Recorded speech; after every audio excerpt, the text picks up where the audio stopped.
मकर संक्रांतीच्या पार्श्वभूमीवरती राज्यभर महायुतीचे मेळावे होणार आहेत। 14 जानेवारीला भाजप, शिवसेना आणि राष्ट्रवादीच्या कार्यकर्त्यांचे एकत्रित मेळावे होणार आहेत। भाजपचे प्रदेश अध्यक्ष चंद्रशेखर बावनकुळे यांनी या संदर्भातली घोषणा केलेली आहे।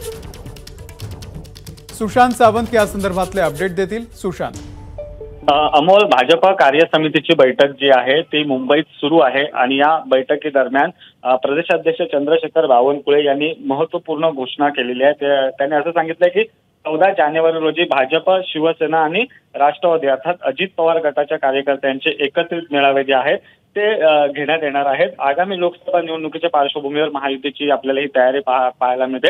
भाजपच्या सतत ज्या आहेत त्या बैठका सुरू आहेत। नागपूरमध्ये बैठक झाल्यानंतर आज भाजपची मुंबईत बैठक होते आणि या बैठकीत काही महत्त्वाचे आदेश जे आहेत ते भाजप पदाधिकारी आणि कार्यकर्त्यांना देण्यात येणार। त्यातच आता बावनकुळे यांनी स्पष्ट केलेलं आहे की 14 जानेवारी अर्थात मकर संक्रांतीच्या पार्श्वभूमीवर हे महायुतीचे मेळावे होणार आहेत। अमोल, सुशांत, धन्यवाद दिलेल्या या संपूर्ण माहितीबद्दल।